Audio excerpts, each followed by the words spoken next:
Քո տանդ մեջի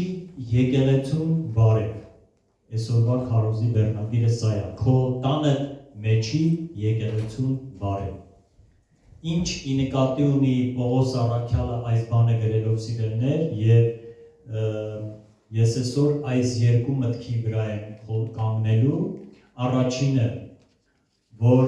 Աստվածաշունչը պարզապես ուղղակի քանդուքարап անում այս աշխարհի մարդկային ավանդույթները, որ յանի Աստծուն պաշտելու համար ինչ որ հատուկ տեղեր ա պետք, չկա նման բան։ Մեր մեծ լորեցին Հովհաննես Թումանյանը ունի գրած Աստծո բանտն են տաճարները աշխարհներում բովանդակ, իբր այնտեղի ապրում Տերը պաշտողների փակի տակ, հարկավ ուրախ նաժպտում է ամենուրեք ամեքին, բայց դու նայիր խեղճ ու կրակ մարդու խելքին ու գործին։ Տուն են սարքել, անունը դրել են Աստծո տուն, ու եթե դու այդ տանը չես աղոթում, քո աղոթքը Աստված չի լսում։ Հարկավ ուրախ նաժպտում է ամենուրեք ամեքին։ Գիտեք ով ա գրել սա, Հովհաննես Թումանյանը, ում տղեն էր Հովհաննես Թումանյանը, Դսեղ գյուղի քահանայի տղեն էր։ Եվ ավարտել էր թե ճեմարան, թե համալսարան, ու ինքը լավ գիտեր ինչ ա գրում սիրելիներ, հասկանում եք։ Այսինքն Հիսուսն էլ ապացուցեց բարի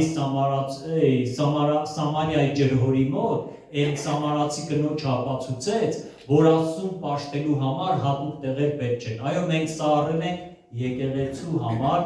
եւ սա կոչում ենք եկեղեցի, բայց իրականում սա չի եկեղեցին, ես ու դու ենք եկեղեցին, որ այստեղ ենք, հասկանում եք։ Եվ ես սուրբ գրքով այսօր նորից դա կփաստեմ սիրելիներ։ Ուրեմն Աստծուն պաշտելու համար հատուկ տեղեր պետք չեն, չնայած դրանք կարևոր են, բայց դրանք չեն որոշում իմ ու քո պաշտամունքը։ Եվ նայում ենք առաջի դարի եկեղեցում, իրական եկեղեցիները մարդկանց տների մեջ են։ Կոնկրետ նոր կտակարանում 4 տեղ կա, որ Պողոս առաքյալը բարևում ասում է քո տանը մեջի եկեղեցուն բարևի։ Հիմա եկեղեցի ասածը մեր հասկացողությամբ եւ այն որ Պողոսը գրեց Պողոսի հասկացողությամբ, եթե մենք դնենք կշռքին, սիրելիներ, Պողոսինը այնքան ծանր է, այնքան արագ կիչնի ներքև, որ մեր հասկացողությունը օդը կտրճի ու կլինի կշռքից։ Մի պահ պատկերացրեք։ Եկեղեցի ասած հասկացողությունը Պողոսի մոտ լրիվ ուրիշ մակարդակի վրա է։ Ընդհանրապես հունարեն դա բառը, ես էլ Հովիվ Սասունն դրա մասին խոսացել ենք։ Եկ դուրս եւ կալեո կանչել բառերի արմատներից առաջացել, որը նշանակում է դուրս կանչվածների ժողով, այսինքն այս աշխարհից դուրս կանչվածների ժողովն է կոչվում եկեղեցի։ Այն մարդիկ, որ այս աշխարհի հոգեբանությունից են ազատ, ոչ թե ֆիզիկապես են դուրս եկել, այլ մտածելակերպով եւ հոգեբանությամբ են այս աշխարհից դուրս եկել։ Սատանայի համակարգին այլևս չեն ենթարկվում եւ Աստծուն են ենթարկվում։ Այդ մարդիկ կարող են կոչվել եկեղեցի։ Երբ Պողոսը որ ասավ քո տանդ մեջի եկեղեցին բարևիր, գիտեք, ավելի շատ ինչ ի նկատի ուներ։ Մատթեոս 10:20-ի մեջ մի համար կա գրված, որ Հիսուսն ասավ, եւ Պողոսը հենց սա ի նկատի ուներ, որովհետեւ ուր որ 2 կամ 3 հոգի հավաքված լինեն իմ անունով, մնացածը դուք շարունակեք։ Ես այնտեղ եմ նրանց մեջ, որովհետեւ որտեղ 2 կամ 3 հոգի ում անունով։ Սիրելիներ, հիմա նայեք, ես ինչի եմ ներվում կոնկրետ հիմա հեռախոսների համար կամ որոշ անկարգ վիճակների համար, որովհետև մենք նրա անունին պիտի պատիվ տանք, հասկանում եք։ Հիմա տեսեք, դուք ես խնջույք եմ կազմակերպել, ձեզ հրավիրել եմ իմ խնջույքին։ Դուք ձեր հավեսով պիտի ղեկավարվեք, թե իմ ցանկություններով։ Հրավիրողի ցանկությունն է կարևոր։ Հրավիրողը նա, որ կազմակերպել այդ խնջույքը, հարցանիք, ծնունդ, թե նշանդրեք, թե վերջի զանգա, թե առաջի զանգա, ջավախքում են կամ բան կա, որ ասեմ, երևի քեզ շատ կասեմ։ Հասկանում եք, ինչ որ էս այդ մարդը, որ կազմակերպել այդ բանը, մենք գնում ենք, որպեսզի այդ մարդին պատիվ տանք, ճիշտ եմ ասում ժողով։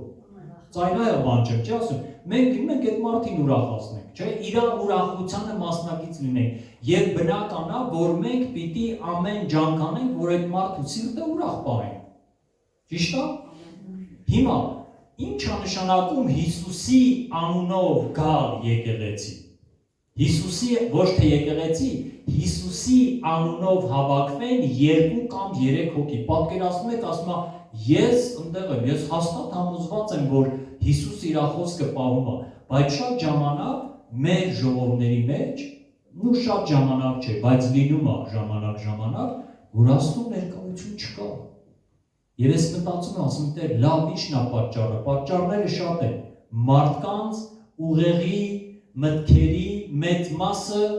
թողել են իրանց տանը, հարևանների տանը, իրանց գործերի մեջ ու եկել են ֆիզիկապես ստեղ են, հոգով չեն ստեղ։ Հասկանում եք, Հիսուսի անունով գա, սիրելիներ, ես հիմա բացատրում եմ, Պողոսը դա-ի նկատի ուներ, եկեղեցի ասածը Պողոսը դա-ի նկատի ուներ, դա է պատճառը, որ առաջի դարի եկեղեցում լիքը հրաշքներ ու նշաններ են կատարվում։ Այնտեղ հրաշքները, նշանները ուտելու, խմելու, շնչելու նման սովորական բան էր։ Առաքյալները չեն զարմանում դրանից։ Այդ ժամանակվա հավատացյալները ընդհակառակը շատ կզարմանային, եթե այդ օրը մի երկու մեռել հարություն չառներ ու մի 10 կույրի հարկ չբացվեր։ Այն ժամանակ հաստատ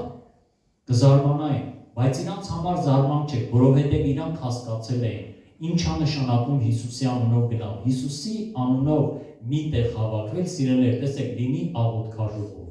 լինի շաբաթօրյա ժողով, լինի բարեխոսական, լինի սեմինար, մենք դա անում ենք Աստծո փառքի համար եւ դա կազմակերպվում է միայն Հիսուսին պատիվ տալու եւ նրա խոսքով մարդկանց վրա ազդելու համար։ Սա է նպատակը եւ այդ բոլոր միաբանությունները Հիսուսի անունով է։ Եվ սա նշանակում է,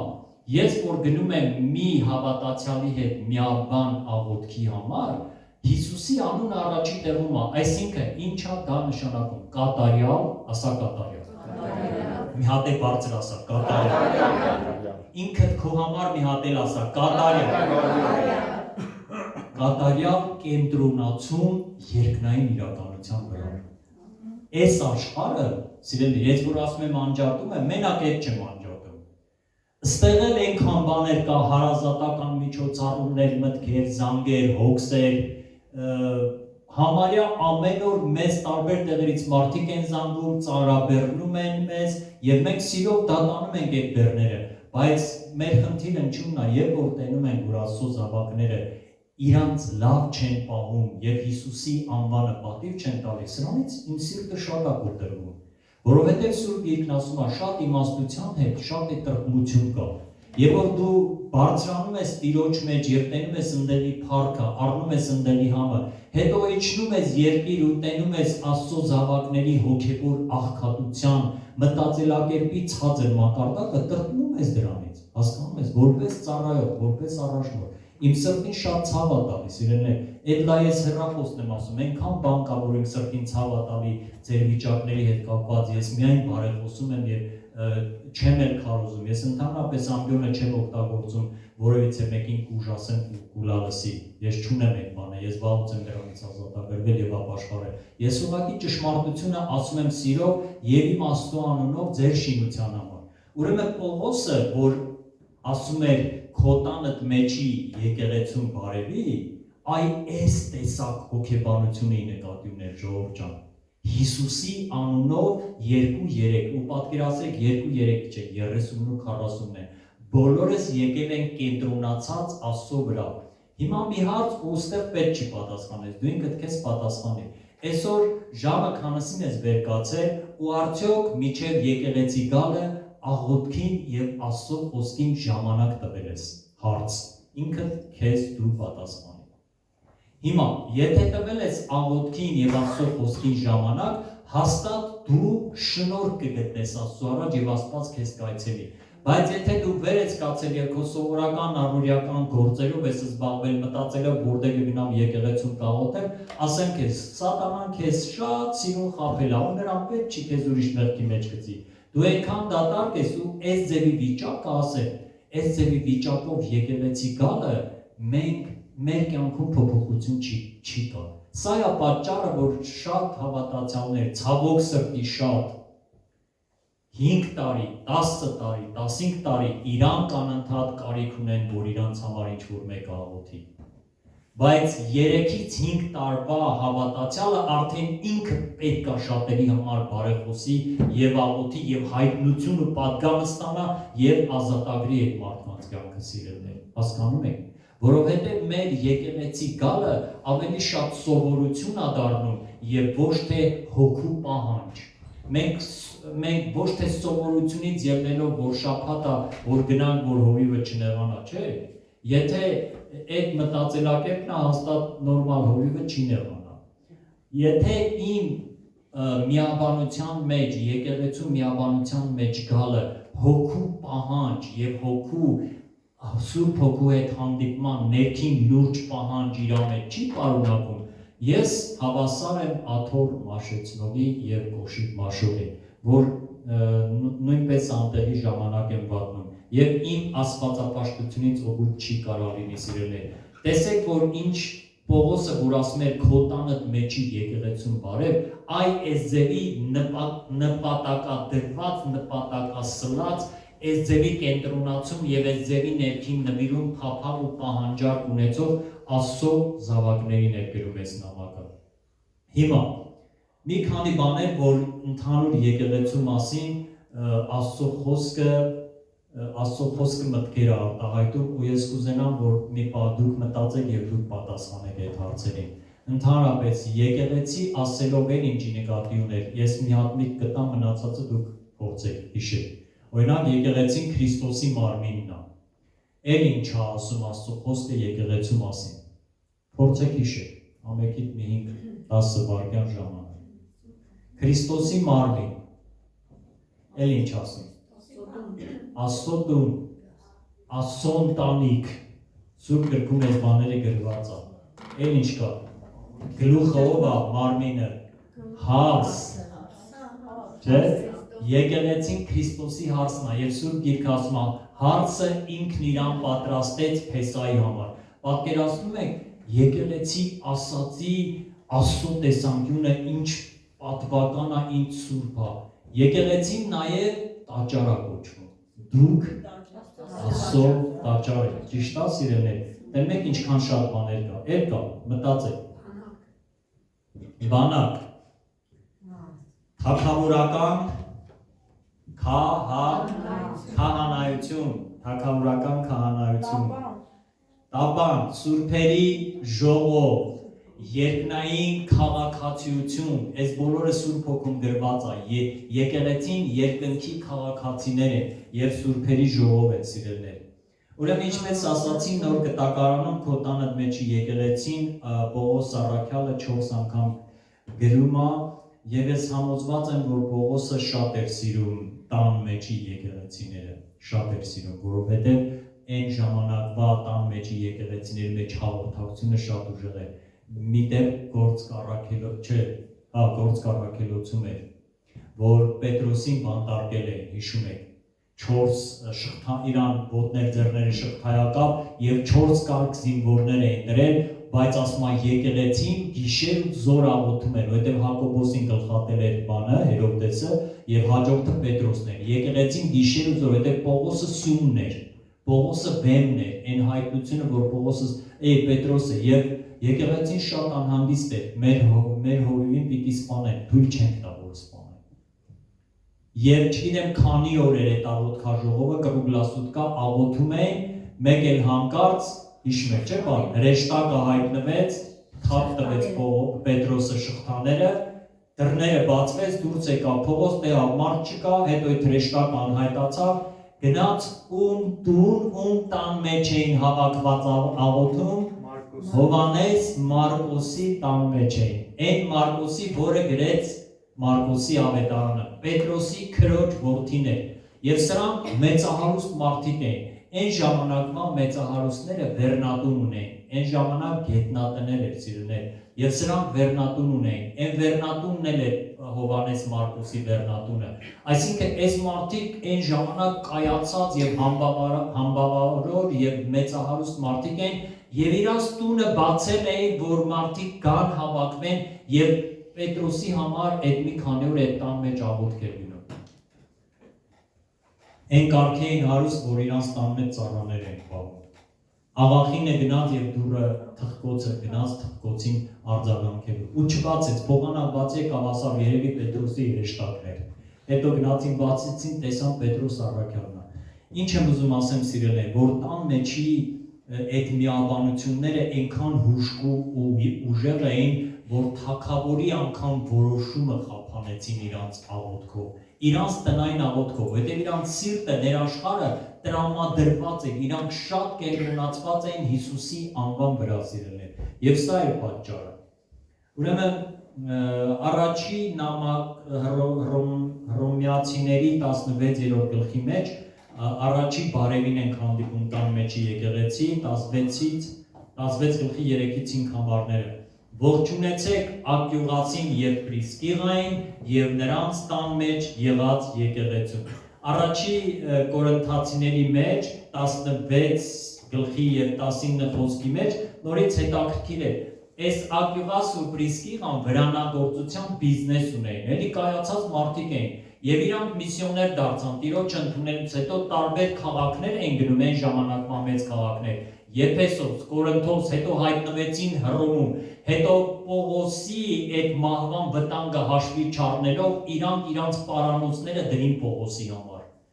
Այսինքն Պողոսին մահից փրկեցին եւ Պողոսը դրա մասին գրում է շատ նվիրված մարդիկ են եւ հետաքրքիրը որն է երկու բարևների մեջ Կորինթոսում ասում է բարևի Ակյուղասի Պրիսկիղայի տան մեջ եկեղեցին Հռոմում նորից ասում է բարևի իրանց տան մեջ Այս մարդիկ գնում էին տուն էին վարձում կամ տուն էին առնում, չգիտեմ։ Ամեն դեպքում տուն էր եւ անմիջապես իրանց տան մեջ եկեղեցի էին սկսում։ Սա մեծ շնորհ ասեմ ձեզ, ուխտի տապանակը գալիս է քո տուն։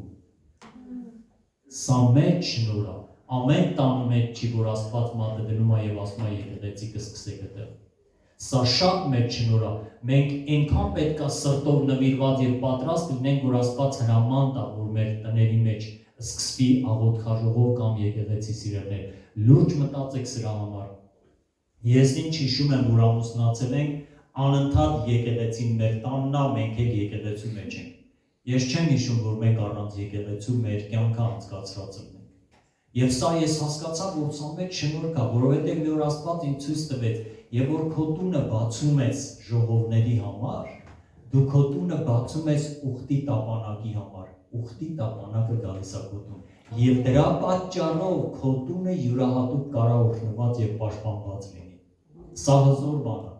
Եվ այս Ակյուղասն ու Պրիսկիղան այս գաղտնիքը հասկացել էին, որտեղ գնում էին միսիոներության, մարդը չէ տունա վարձում Հազար ու մի խնդիր այն ժամանակ այս կոմունալ պայմանները չկար, լվացվելը խնդիր, ջուրը խնդիր, տեղեր կա, Հրեաստանում ջուրը շատ թանկ էր, հասկանում եք։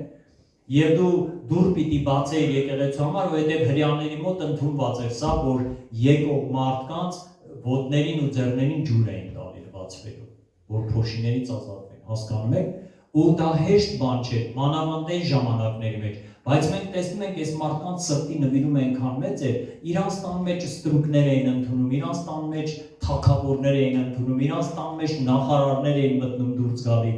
նվիրված մարդիկ էին, եւ դրա համար երկու նամակի մեջ Պողոսը հատուկ բարևում է Ակյուղասին Պրիսկիղային եւ իրանց տան մեջի եկեղեցուն։ Եվ Պողոսը եկեղեցի ասելով դա միշտի նկատի ուներ, ներքին նվիրում կենտրոնացած Հիսուսի անվան վրա։ Կողոսացիների եկեղեցու մի անձնավորություն կար, էլի Նյումփաս անունով, Կողոսիայի էլի քաղաք էր այդ ժամանակ, Ասիայի քաղաքներից մեկն էր, եւ նորից նրա տան մեջ հավաքվող հավատացյալներին ողջունեցեք Լաուդիկում եղող եղբայրներին եւ Նյումփասին ու նրա տան մեջի եկեղեցին։ Հետաքրքիր էր, որ այդ ժամանակ բոլոր այն ծառայողները, որոնք որ իրանց տան մեջ եկեղեցի կար, հատուկ առաքյալը նամակի մեջ շեշտում է, այս մարդին բարևի ու իր տան մեջի եկեղեցին է բարևի։ Սա հատուկ պատիվ է, սա պատիվ է, որ երկնքից է իջնում սիրելիներ, եւ սա յուրահատուկ օրհնություն է բերում իր հետ։ Կողոսացիների 4:15-ներ։ Պողոս առաքյալի թուղթը Փիլիմոնի։ Փիլիմոնը էլի մեծահարուստ մարդ էր, լիքը ծառաներ ուներ։ Սրա ծառաներից մեկը անհնազանդություն, կամակորություն արավ ու փախավ։ Իրան ուզեց խրատի, Փիլիմոնը չլսեց, հետո բռնեցին, բանտը դրին այս ծառային Հռոմում։ բռնեցին բանտերին ու այդ ժամանակ Պողոսն էլ էր բանտարկված Քրիստոսի համար։ Պողոսը ջահել տղա էր, կամակոր, անդաստիրակ, ջահել տղա էր։ Պողոսը քաշեց թևի տակ, բաով էս տղա ջան, որտեղից ես բան, բա Փիլիմոնի ծառանեն, անկարգություն արի, ինձ ուզում էին բան անեն, դաստիրակեն, փախա, այն ոստիկանները բռնեցին ու դրին էս բանտը։ Ու Պողոսը սկսում է խրատել, սիրել, վերջ էս Օնեսիմոսը դարձի է գալի, այն կարգի է դարձի գալի, որ մի գլուխ է Փիլիմոնի նամակը։ Պողոսը Փիլիմոնին նամակով գրում է, ասում է, այս տղեն իմ աղիքի կտորն է, իմ ջիգյարն է, ընդունի ոնց որ ինձ կընդունես։ Պատկերացնում եք, ծառա էր այս մարդը, ոչինչ չուներ, բայց Քրիստոսին ընդունել էր, Հիսուսի անվան նշանակությունը հասկացել էր, Հիսուսին պատիվ տվող էր դարձել, եւ անգամ Պողոսը գրում է, ասում է, Պողոսը իմացել էր այս Օնեսիմոս երիտասարդը ահագին պարտք ուներ Փիլիմոնին, հա վեր էր կացել ծախսել, հա վեր էր անպատասխանատու մեկն էր, անդադ պարտք էր անում ծախսում, պարտք էր անում, մեծ պարտքի մեջ էր, Պողոսը անգամ ասում է, այդ պարտքը ես կփակեմ, սրան ընդունի, աղբոր նման ընդունի, ոնց որ ինձ ես ընդունում։ Եվ Փիլիմոնի նամակի մեջ նորից գրած է. Պողոսից մեր սիրելի գործակից Փիլիմոնին եւ սիրելի Ափիային իր իննա եւ քո տան մեջի եղած եկեղեցուն ողջույն։ Փիլիմոնի տան մեջ է մեծահարուստ էր, բայց իր տունը բացել էր հավատացյալների համար եւ հավատացյալները այդտեղ գալիս էին եւ ասեմ ձեզ սիրելիներ, այն ժամանակվա հավատացյալները մերպես շաբաթը մի անգամ չէին ժողովանում, ամեն օր հավաքվում էին առաքյալների հետ։ Ասա ամեն օր։ Ամեն օր առաքյալների վարդապետության հաց կտրելու եւ աղոթքի ետևեին։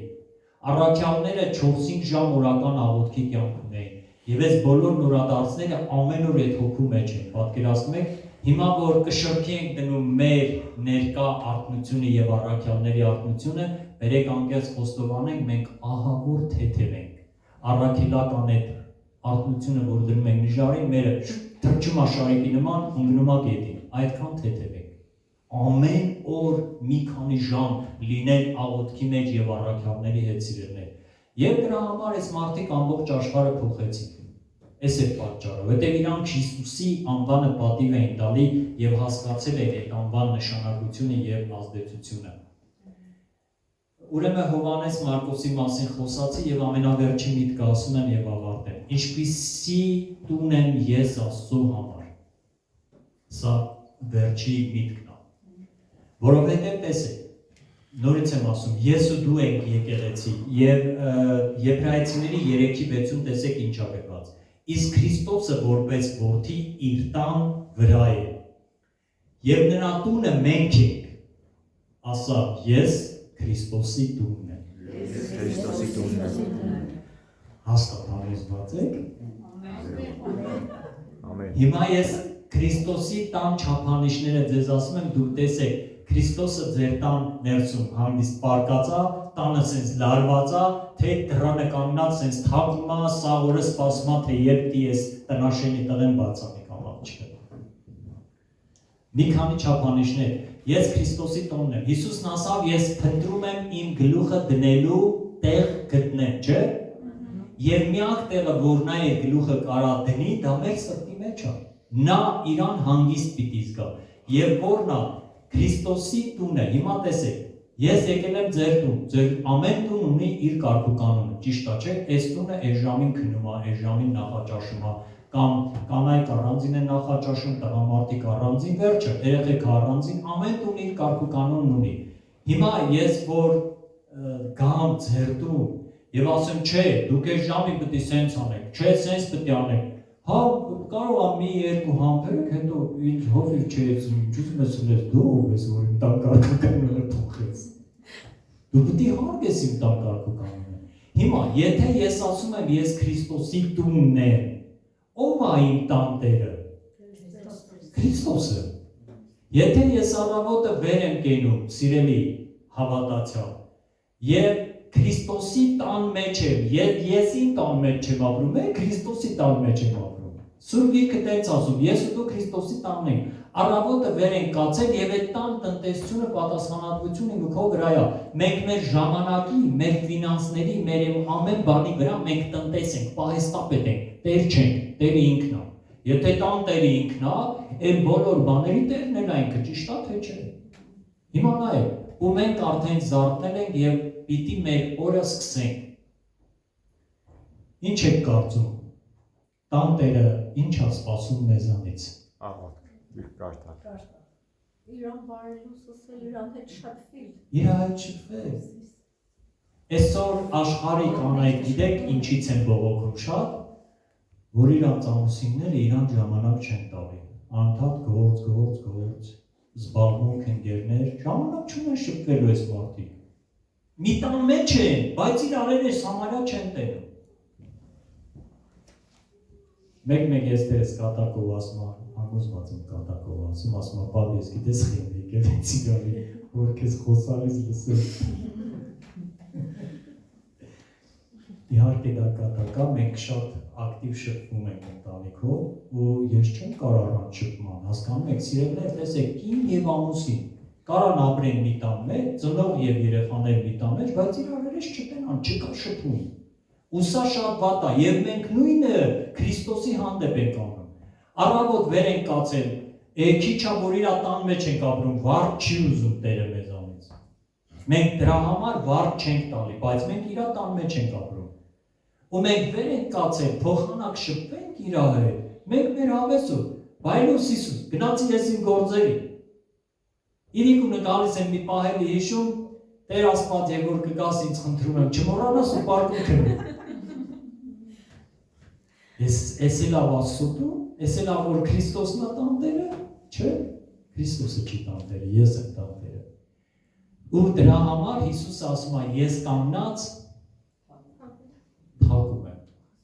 Վերջի ժամանակների եկեղեցու սրտի դուռը Տերը կանգնած թակում է սիրելիներ։ Ու շատ կարևոր է մի այսօր աղոթքի մեջ ու այսօր ամբողջ օրը ուղղակի մտածեք։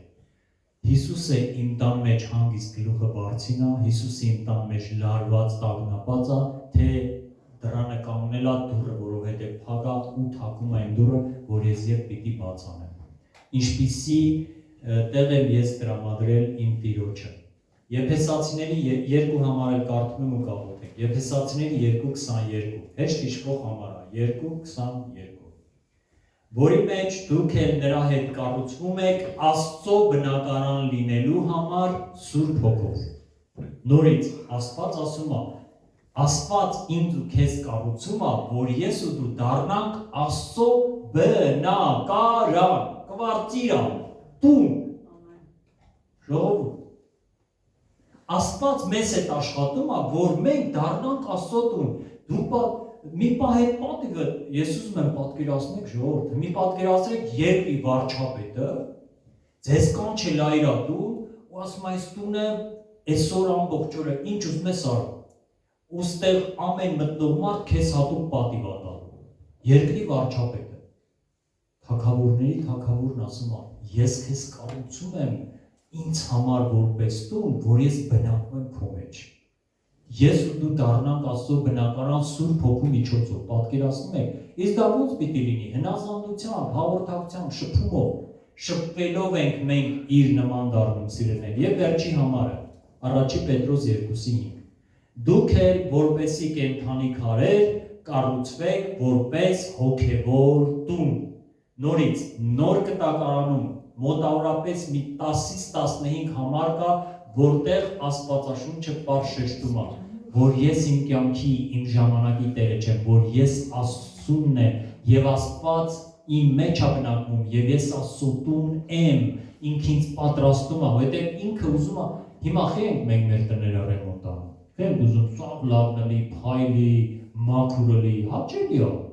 Որովհետեւ տենց վայելում ես դու քո տունը, մտնում ես ամեն ինչ մաքուր, ամեն ինչ բարյատկի։ Դու պատկերացրու մտնում ես տուն, աթոռները շախտված, ամանները կեղտոտ գուխնումը կիտած, լվացքը կիտած, ու գործ չի արվել մի շաբաթ այդ տանը, ոչ ավրվել է, ոչ փոշի է վերցվել։ Ինչ խոզանոց կլինի, չէ՞ այդ տան մեջ։ Ու շատ ժամանակ տեսեք սիրելիներ, մենք Քրիստոսի տան հետ տենց ենք վերաբերվում։ Ինչ աղբ ասես հեռախոսից լցնում ենք մեր, փոխանակ աղբը լցնենք, մեր միտքն ենք լցնում։ Ես ասել եմ ձեզ, մի ճոխ տուն հրավիրեցին ինձ ու Տանյային, ճոխ, ամեն ինչը ճոխ էր այդ տանը, պատիվն էր ճոխ։ Կրեսլոները կոժից էին, ամեն մի կրեսլոն երևի $500 արժողություն կունենա։ Նստեցի այդ կրեսլոյին ոնց որ փշերի վրա, այնքան վատ է զգում։ Վարգյան էի հաշվում, որովհետև դուրս թռչեմ, մեկ էլ ասում Տեր Աստված։ Ամեն ինչ բարձր մակարդակի վրա է, ես խիղմ ինձ սենց զգում ես տան մեջ, Սուրբ Հոգին ասա, ես ինձ այդ ձև եմ զգում ես քույրիկի կյանքում, դրա համար էլ լցնում եմ ես իմ էմոցիաները քո մեջ, որ իմանաս, թե ես ինչքան վատ եմ զգում ես տան մեջ։ Ու գիտես ինչ հարց տվիր ան, ասի, աղոթքիդ կյանքը ո՞նց է քույրիկ։ Դες մեկ հիշում եմ աղոթում։ Իսկ եկեղեցի գնալը, ամիսի մի անգամ տենց, որ ժամանակ եմ գտնում եղբայր ջան գնում եմ։ Իսկ ասի Սուրբ Երկարդալը մեկ էլ մենամ Աստվածաշունչի դարակի խորքերից հանեց, վրեն 2 սանտիմետր փոշի նստած։ Հովիվի այդ գդալի պատմությունը պատմել եմ ձեզ։ Մենք չանենք, որ տենց լինի սիրելիներ։ Տեր օրհնի, կանգնենք աղոթքի։